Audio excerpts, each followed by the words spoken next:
কলকাতায় কমিশনের special observer NK মিশ্র। চূড়ান্ত ভোটার তালিকা প্রকাশের আগে স্পেশাল অবজারভার হিসেবে রাজ্যে এলেন অবসরপ্রাপ্ত আইপিএস নীরজ কুমার মিশ্র। আরও একজন স্পেশাল অবজারভারকে রাজ্যে পাঠালো নির্বাচন কমিশন। প্রাক্তন আইপিএস অফিসার এন.কে মিশ্রাকে স্পেশাল অবজারভার করে রাজ্যে পাঠালো নির্বাচন কমিশন। আজ সন্ধেবেলায় কলকাতা বিমানবন্দরে এসে উপস্থিত হলেন প্রাক্তন পুলিশ কর্তা এন.কে মিশ্রা।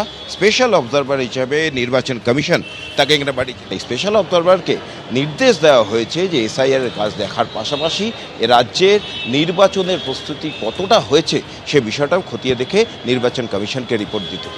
এখন এই স্পেশাল অবজারভার কী রিপোর্ট দেয় এবং তা নিয়ে নির্বাচন কমিশন কী কী পদক্ষেপ করে সেটাই দেখা।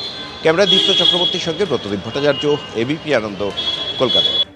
অবশেষে দুই জেলা 4 জন ইআরও এবং এইআরওর বিরুদ্ধে এফআইআর করল রাজ্য সরকার।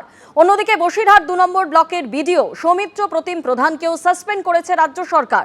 এর পাশাপাশি এদিন কর্তব্যে গাফিলতির অভিযোগে কমিশন নিযুক্ত উত্তর 24 পরগনার 3 জন মাইক্রো অবজারভারের বিরুদ্ধেও পদক্ষেপ নিয়েছেন মুখ্য নির্বাচনী আধিকারিক।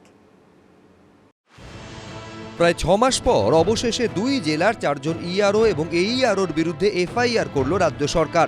বেআইনিভাবে ভোটার তালিকায় নাম তোলার অভিযোগে বারুইপুর পূর্ব বিধানসভা কেন্দ্রের ইআরও দেবোত্তম দত্ত চৌধুরী এবং এইআরও তথাগত মণ্ডল, পূর্ব মেদিনীপুরের ময়না বিধানসভা কেন্দ্রের ইআরও বিপ্লব সরকার এবং এইআরও সুদীপ্ত দাসের নামে এফআইআর দায়ের করা হয়েছে।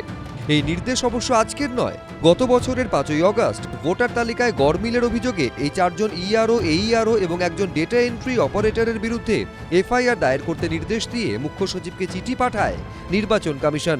কিন্তু পদক্ষেপ নেওয়া তো দূরের কথা, উল্টে অফিসারদের পাশে দাঁড়ান খোদ মুখ্যমন্ত্রী। কালকে আমার 2 জন অফিসারকে নোটিশ পাঠানো হয়েছে কিনা তাকে সাসপেন্ড করা হলো। আমরা বলি তোমার ইলেকশন এখন ডিক্লেয়ার হয়েছে, কোন আইনের বলে তুমি নোটিশ পাঠিয়ে দিচ্ছ? লজ্জা করে না? তুমি তোমার ক্ষমতা জানো না? অমিত শাহ দালালি করছো চেয়ারে বসে। এরপর 13ই আগস্ট দিল্লিতে ডেকে পাঠানো হয় তৎকালীন মুখ্য সচিব মনোজ পান্থকে, কিন্তু তারপরেও এফআইআর এর নির্দেশ কার্যকর হয়নি।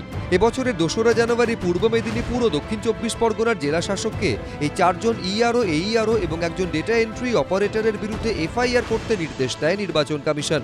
তাতেও লাভ হয়নি। 13ই ফেব্রুয়ারি বর্তমান মুখ্য সচিব নন্দিনী চক্রবর্তীকে ডেকে পাঠায় নির্বাচন কমিশন। সূত্রের খবর, মুখ্য নির্বাচন কমিশনার জ্ঞানেশ কুমারের সঙ্গে 1 ঘন্টার বৈঠক হয় নন্দিনী চক্রবর্তীর। তারপরেও ব্যবস্থা নেওয়া হয়নি, এফআইআরও করা হয়নি। শেষমেশ মঙ্গলবার বিকেল 5টার ডেডলাইন বেঁধে দেয় নির্বাচন কমিশন। তারপর এফআইআর করল নবান্ন।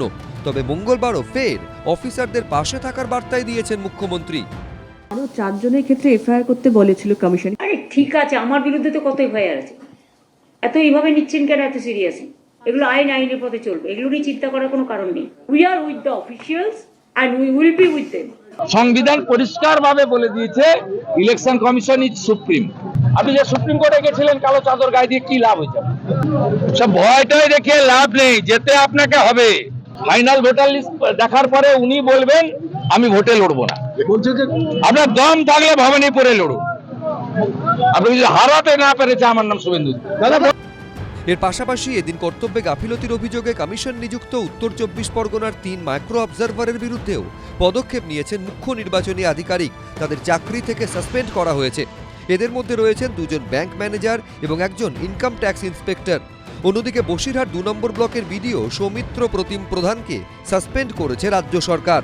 তার বিরুদ্ধে সুপ্রিম কোর্টের নির্দেশ অমান্য করে নিজের উদ্যোগে 11 জন অতিরিক্ত এইআরও নিয়োগের অভিযোগে ব্যবস্থা নেওয়ার নির্দেশ দিয়েছিল কমিশন।